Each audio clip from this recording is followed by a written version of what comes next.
Hello, Edwin. Thank you for your post. I really appreciate you paying such close attention to um, Jay's issues, especially concerning his recovery from substance abuse in the past. One thing I noticed that you stated how I also appreciate how you stated how important his community was to him in regards to his social support group and what a great help they have been to him and how he feels connected and at home there and supported, but he doesn't feel connected at home and supported by his church, which is sad and unfortunate. It does happen. Often, though, it is not because people do not want to connect. It is or do not want to invest their time. Usually, I find that it's because people don't know how to, kind of like you stated, that is that often churches are not familiar with how to help individuals um, with bigger needs, especially needs like substance abuse.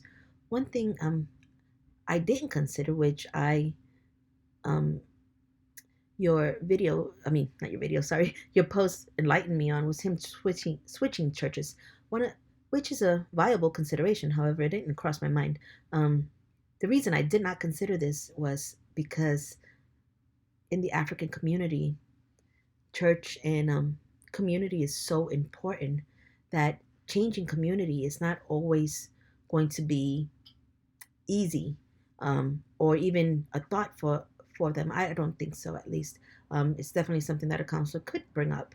For me, I felt it was more important to connect his communities and like bring his worlds together if possible, either by bringing his sponsor from his group to the church or one of the elders or one of the church members that he's close to the support group, just so that the church could learn what are Jay's needs and they can figure out a good solution where he could be spiritually fed and spiritually nurtured as well as continue to have the substance abuse um,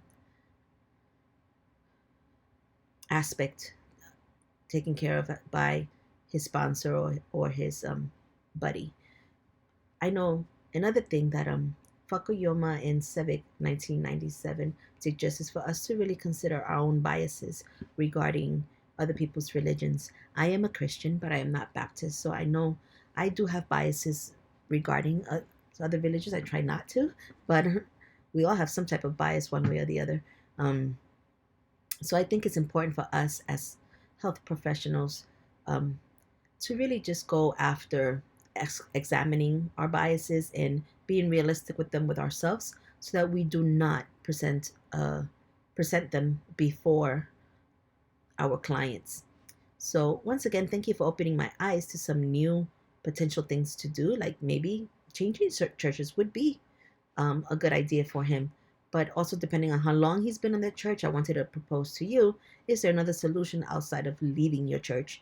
I don't know if he grew up in that church. It doesn't really stipulate, but often in African American communities, people are raised in these churches, and those ties, even though sometimes are difficult to navigate through, are even more difficult to leave. So I don't know what would be most beneficial for Jay. I do think that making an effort to address his feelings of neglect and such with his eldership and all of that um, could definitely bring about some healing, but it could also bring about some growth in the ministry that he's a part of. Again, thank you very much for your awesome post. Have a blessed day.